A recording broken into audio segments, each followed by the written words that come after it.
Thank you so much for joining us here at the India Today Education Conclave.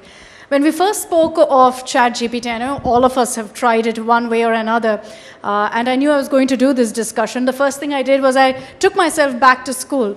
I hated math. So I was like, with all the homework that we were loaded with, how simple is it for me to go home, pick up my phone or my laptop, be like, hey, this is a tough equation I can't crack, put it on ChatGPT, get the answer, full marks, and I'm sorted, right?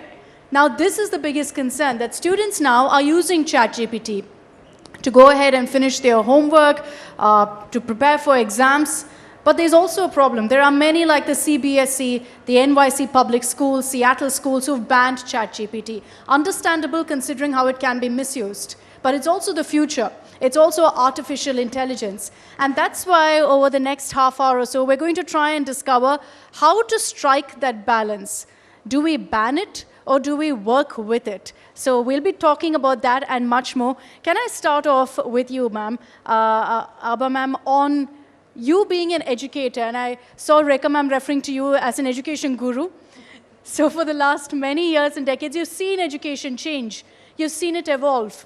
How does ChatGPT really work in the sphere of Indian education to you? Thank you so much. Yes, I feel a little bit like a dinosaur at the moment with my young colleagues around me. We've seen many changes in the last 3-4 decades.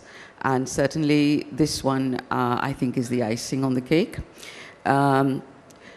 This is not new. Technology has been easing itself into the education sector. We've had issues with the copy-paste generation ever since the search engines advanced. But this time, I think, I'm reminded of Noam Chomsky's words that this is high-tech plagiarism. So it's not the examination that's the issue. The CBSE has said you cannot do ChatGPT in examination halls, but you can't take devices in the examination hall. So it seemed to be like a slightly pointless statement. But there are other exam boards that use coursework and assessments based on essays that are given in and writing that is done by a student. And all of that, for exam purposes, is turned into sent through a software. In some cases, it's called Turnitin, which is the biggest one, used by both the IB and the IGCSE. But there are other ones now called AI Cheat Check and stuff like that, right? Now, the real issue for educators is, how do you judge a child's work when you can't trust the provenance or origins of that work? You can't put everything through Turnitin, through a software. And my fear is that two things. Number one, whilst I think there are many benefits, I'm going to just, for the purpose of just being sort of difficult, put forth the dangers or challenges that I see. And then we can talk about the benefits, if you will. Sure. I see that it is a shortcut, an easy way out for children, number one. Number two, it stops them thinking about the process of, earlier when they did research, they would browse. They would browse text, they would browse web resources, they would then have to think, they would have to take a decision, they would have to sift, and they would have to write in a personal voice. Now, if somebody does that for you, then you cut through that. That's a shortcut. So you lose that ability. Now, there are other abilities that you gain, which is of framing questions and keywords. But I think that, for me, is a problem, that if we lose this facility of this cognitive ability to think deeply and think through, we just become like ChatGPT that gives you a robotic sameness in every response. You need the creativity and you need the personal voice of the individual in writing. I can't speak for mathematical, but Santosh could. So that's my fear. And what it does with teachers, I think, is even deeper.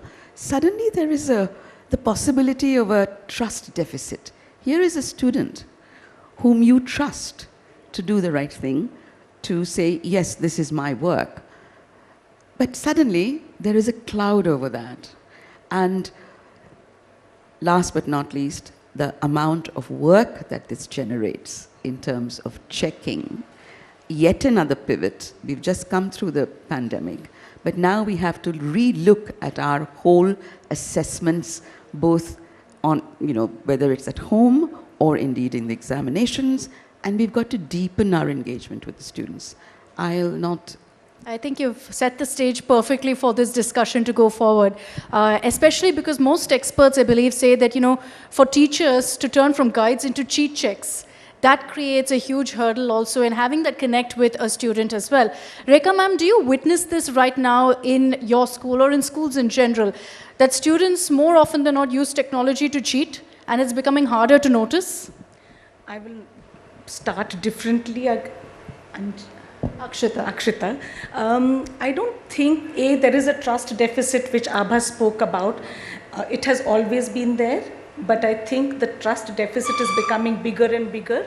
I did a short survey before when I was getting ready to come into this conclave in school with my cohort of around 300 students, and almost 70% of my student body say that they use ChatGPT to do their school assignments. They didn't know that I was collecting the data, so they were very honest. And around 80% of them said that yes, we should use ChatGPT in school for learning. Only 40% of us teacher body said that we should students should be allowed to use ChatGPT. But as the gentleman over there had asked a question in the beginning of the session, that you might have a fantastic national new education policy, you might have fantastic infrastructure, but at the core of the teaching learning process is the teacher and the student. And if the student-teacher relationship is not trustworthy, then no learning can happen. You can have the best infrastructure, you can have the best AI models around the world, but trust has to be built. And given the ChatGPT AI models that we function in, I'm sure we can look at building in trust into the relationship. And it is a smart teacher who will have to work. The teachers have to become smarter now to bring in their trust. A good teacher will be able to use ChatGPT effectively in the classroom. An average teacher might be worried, struggle, because children are always going to be smarter than us. So I think the teacher's skills have to be enhanced. Teachers have to be smarter, and teachers have to constantly be learning. When I was getting ready to come for this conclave, I have to confess that I was very, very nervous because I didn't know anything about ChatGPT apart from what we have read in the newspapers. So I went back and attended a course on ChatGPT last weekend, and now I know a lot more about ChatGPT. I was also a little sad because the basic premise of learning that we have been used to for generations is that learning happens through the cognitive processes happen inside the brains of our systems, right? Not in a remotely controlled supercomputer or learning LLM model that is somewhere in a distant place in the world. It has to happen inside us. So if we all start using ChatGPT, the trust will be broken, of course, but what will happen to how will our minds get stretched? How will our minds get expanded? What will happen to the cognitive processes? So again, ChatGPT is a reality. We cannot shy away from it. We cannot shy away from these LLM models that are hounding us from everywhere. But as a teacher, we need to rise above it. We need to use it smartly. I think it is the same reservation we are having towards the AI models today that many years back we had towards using of calculators to do mathematics. So perhaps in some ways we need to say, okay, this is like a calculator, a new generation calculator, a Gen X or Y or Z calculator that we have got. Use it, but use it judiciously. Tell them that we are allowing you to use it. So there are ways in which we can use it. And the other thing that I want to talk about examinations is, I think education and learning is bigger than examinations. While we belong to a CBSE school, we are affiliated to the Central Board of Secondary Education, I know for sure that we do not prepare our children just to do the CBSE examination. CBSE, you cannot use ChatGPT because it's a paper pen test. You cannot take devices into a CBSE examination room. But are we preparing children only to succeed in CBSE examinations? No, we want them to succeed in life beyond school. And life beyond school for all our kids is they're going to be surrounded by AI models. They have to work with it. They have to work with it and sometimes against it. So they need to understand this model. They need to understand this world. And we need to help them work through this model in school, in colleges, in different places, because any disruptive technology can be very, very unnerving. And this is perhaps the best disruptive technology that we've seen in the recent years. So we need, it is important for us to help our children use it, because they need to know how it can be misused, how it can be weaponized. They need to know how the bias can come into the ChatGPT models, because food for any AI model is data, and data can be biased. So our children we have to, as teachers, as educators, as school principals, as heads, have to educate our children into using it more efficiently. We cannot shy away from ChatGPT. It is all around us, and it is going to become, ChatGPT and AI models are going to become more and more efficient as the years progress. They are not going to become less efficient. You know, I'm glad you made this point, because I'll confess that in the beginning of the session, I was very sure that most of you would say ban ChatGPT. Go ahead and stop allowing it in the classrooms, because it is disruptive tech, as you said, ma'am. Santosh Kumar, you're from 21K school, so it's an online school, right? You embrace technology. Have you embraced ChatGPT? How have you brought it in or introduced it into your syllabus or curriculum for students?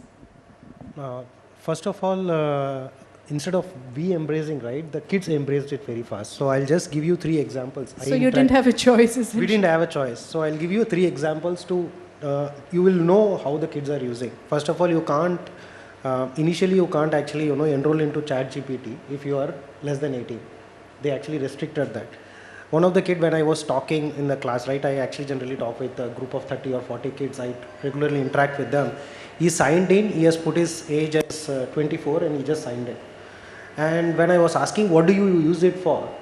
So what he did is he opened 3 different large language models, ChatGPT, Cloud, and Bard, and he told all the 3s are dumb. Even Google is dumb. They don't give me right answer. I said, how are you asking this? So he just asked, what is the live score going on? Right? Kids are not actually, fools. They know what they are doing. I think today's generation is much more advanced than what we can think. Very true. And ChatGPT and these kind of large language models has enabled them to think on a higher order level.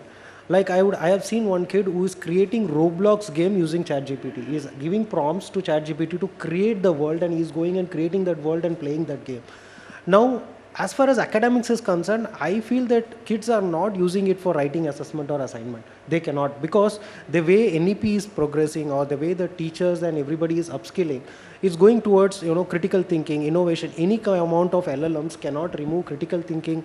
You cannot create, or you cannot let the guy come with innovation, or these kind of things, something which, because we will upskill ourselves, and teachers are also upskilling themselves. It is about asking the right question and getting the right answer, right? Even LLMs, they don't produce answers. You ask questions, and based on probability, it gives you a result. So the way we teach has to evolve. We have to ask the right questions, and accordingly the teachers or the students also will give the right answers.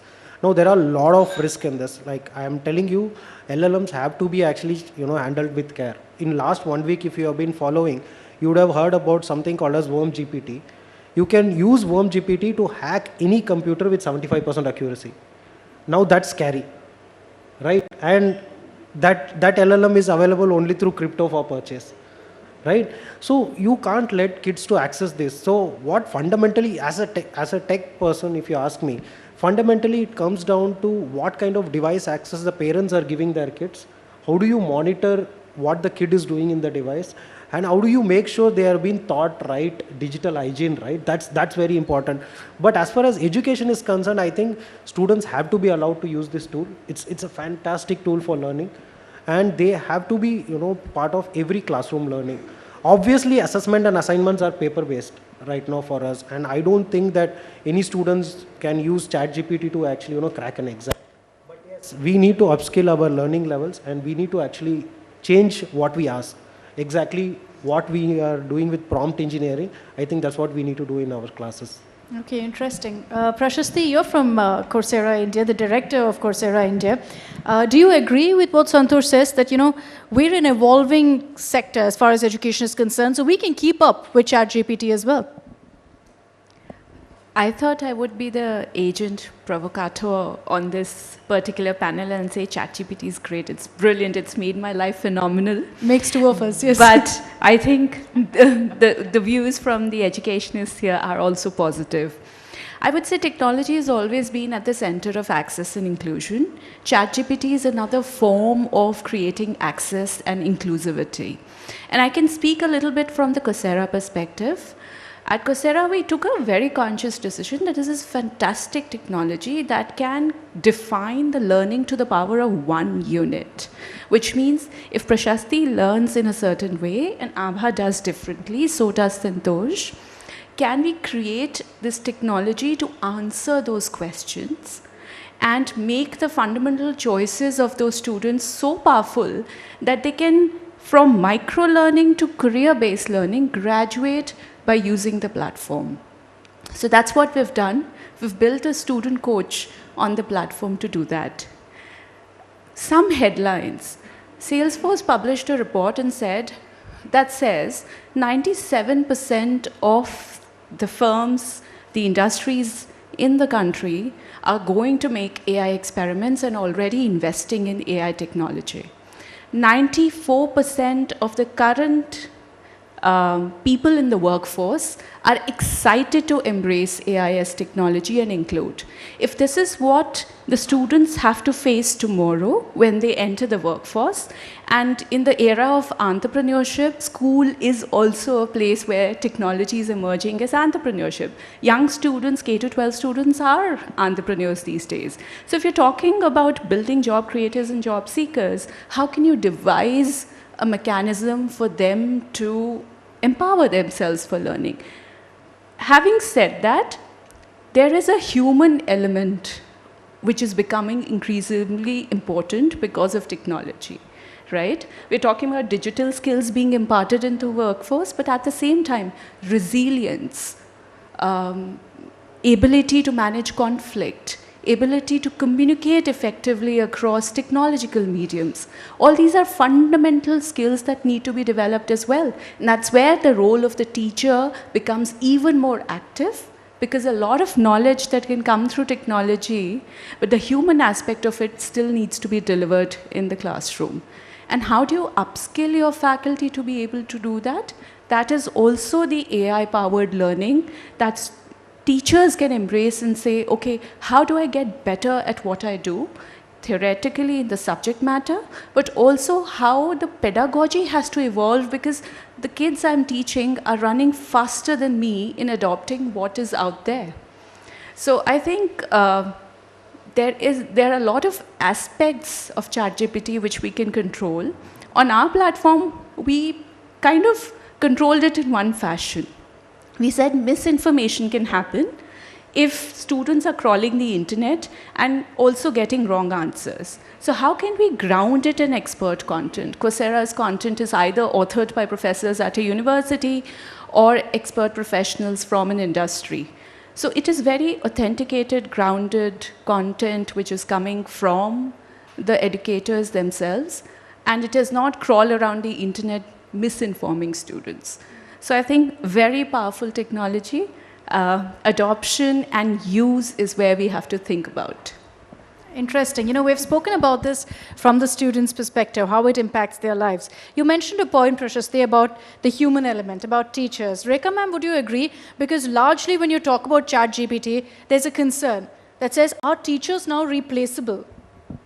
So I was reading and there was this teacher who used ChatGPT to get her students' assignments evaluated on ChatGPT. Yes. And she concluded that ChatGPT gave much more detailed feedback and deeper feedback, more insightful feedback to her children's assignments than she could have given.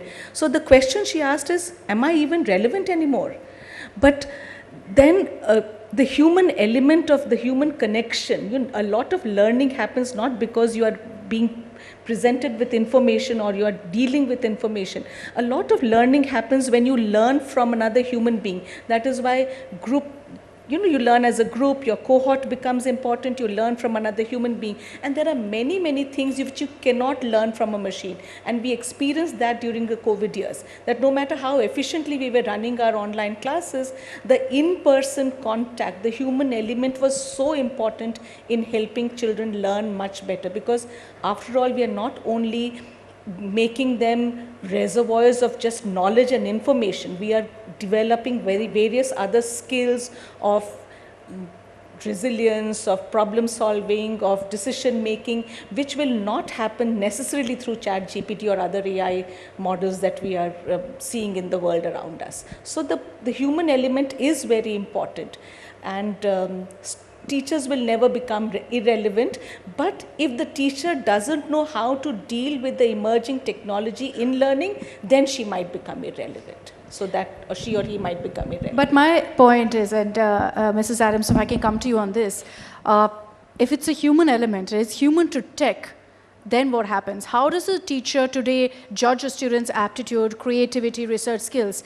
For example, when I was in school and if I copied someone's homework, my teacher would instantly know, because she knew what my skills were. She knew what I could do and what I couldn't do, what was my language. When you incorporate ChatGPT, does that then change? Does that alter the student's thinking, and thereby the teacher's unable to judge what the student's aptitude is? No, I think I said it right at the very beginning, that what ChatGPT, introduction of ChatGPT has done, it has forced us as educators to deepen our engagement and understanding of our students, each and every student in every class. So, for instance, just as your teacher would know, this is not, I've got your name wrong again, Akshita. I'm sorry. Yeah, this is not her work. This is not Prashasti's work, because this is not the way she writes. You'll have to now deepen that to see what are the potentialities of this particular student. What are her growth areas or his growth areas? How far will she be able to take it? You have to help her. The IB has made it mandatory, for instance, that there is a check-in time when it comes to coursework. Now, teachers have to check in with their students to see how is the idea progressing of this particular essay. What have you thought about so far? Can you advance your thinking a little bit? Drawing that out so they get a better understanding of where the student is at. Now, imagine multiply that by X number of teachers into 30, 35 students or more, and you see the kind of sudden pressure that there is. I just also wanted to make a point that just as we have begun and developed curricula for digital literacy, financial literacy, and media literacy, we are going to need AI literacy in school curricula. It has to happen. We have to then equip, as Rekha said, both our teachers as well as students, and jointly let them explore the amazing possibilities, but also accept the limitations of this particular algorithm, because that's what it is. It's an algorithm. Let's not give ourselves up to this algorithm as we did with social media. Let's try and control it. And I think that's what we've all been trying to say, that it has amazing possibility of becoming a tutor, of translating, a research assistant. You name it, do it. But harness it. How do you harness it? That's what we have to give thought to, and actually strengthen and equip our teachers and our students to jointly explore it together. And let's talk about that. I'm just going to open this up for the audience in a couple of minutes, but one question to Prashasti and Santosh, considering that you very successfully embraced this tech, you very successfully used ChatGPT to your benefit. So a word of advice, if you could, or had to the CBSE and the likes who say that, we should ban ChatGPT. Prashasti, to you first. I think banning any technology is obviously not a solution, because we can't close our eyes to how the world is changing. But the implementation of that within the learning scenario has to be controlled and regulated.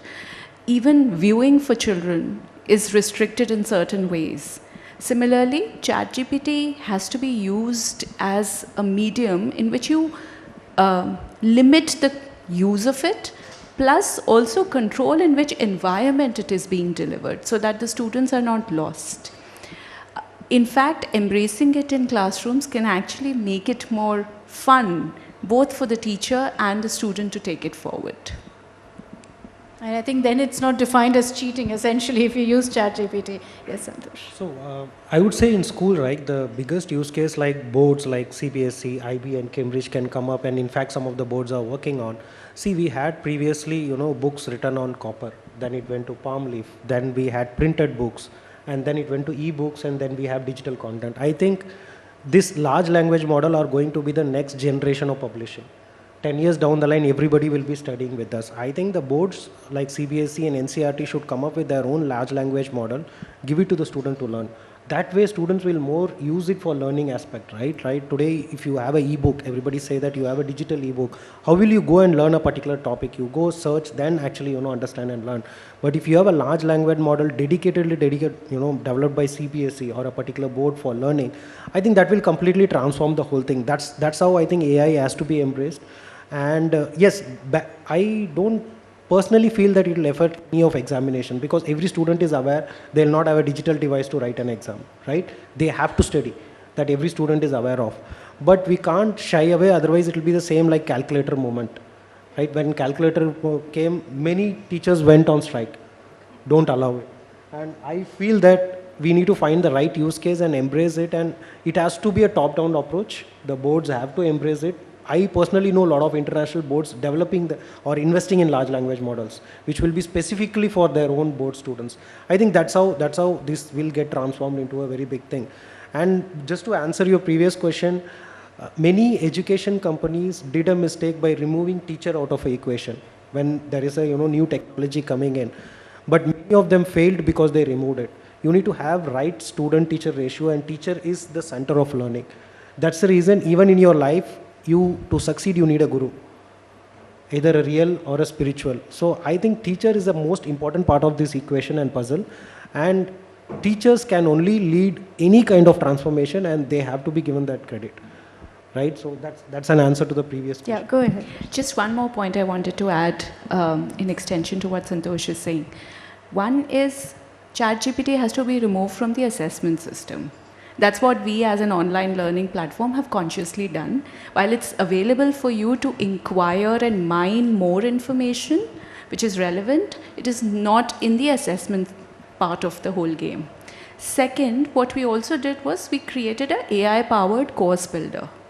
So the faculty can use a large language model, provide inputs, learning outcomes they want to deliver, and the machine helps them build a course which is adaptive. And this is also going to be a game changer for ESL learners, right? Because then you can add a lot of regional content into it, which you have sitting on your computer or in your power. So you can mix the two and deliver that very customized, very adaptive to the students. So there are multiple uses of the platform that one can use. I think it's very interesting to know how technology can be embraced in such interesting manners. For all the teachers out there, I think the important takeaway is know your jobs are still very, very much safe. Are there any questions from the audience for our panelists here on ChatGPT?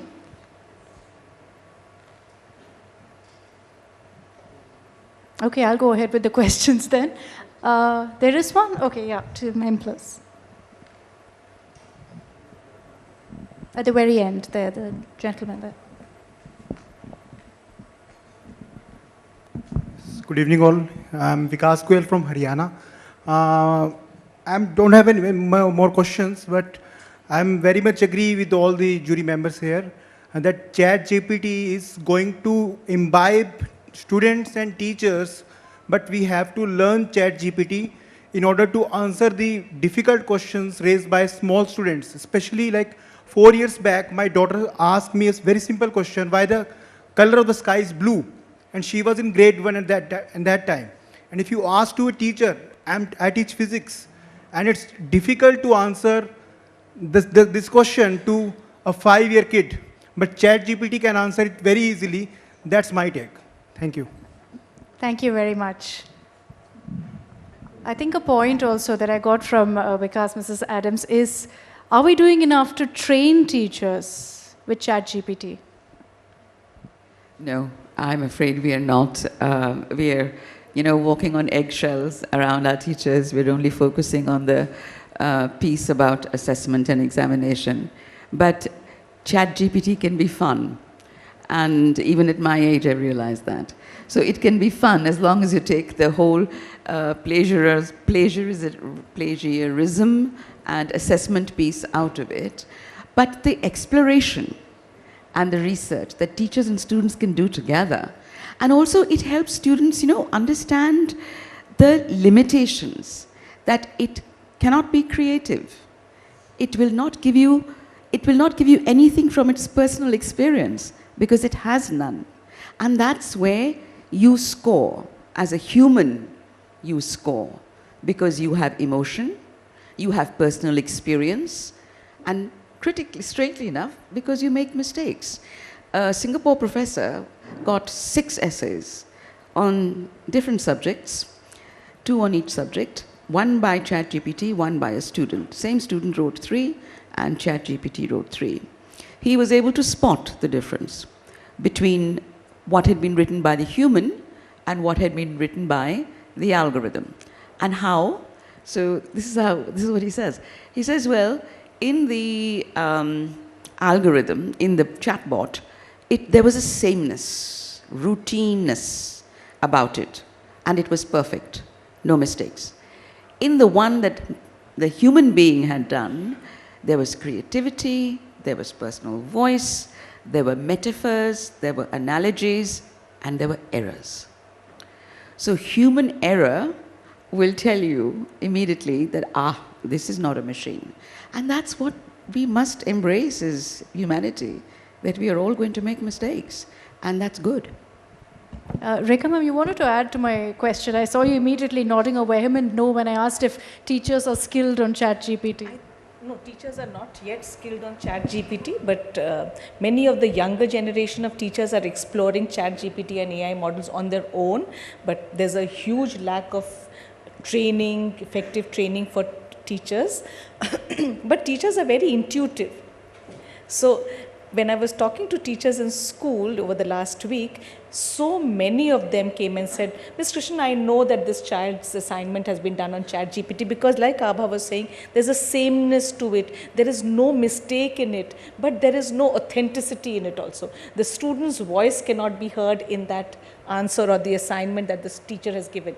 And ChatGPT is not very good at mathematics currently. So, so that is one saving. As of now, it is not. Maybe you might be able to add some insight to it. But teachers are very intuitive and they know this has come from ChatGPT. And when they ask the students, they say, yes, we've used ChatGPT.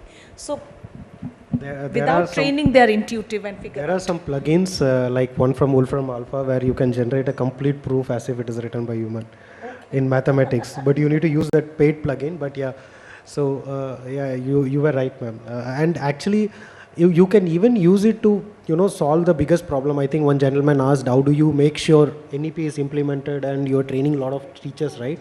I think large language models can be designed to upskill a lot of teachers on a large scale, right? That's one of the biggest use case. And I think India, the biggest crisis we have is actually teaching crisis. Not only in India, US is also actually going through this crisis. And I think this tool can phenomenally help in education. Like they can upskill those teachers, assess them, because Stanford and Harvard have already told that next year they'll be running some courses completely by AI. That like a CS course will not be taught by a human but by an AI.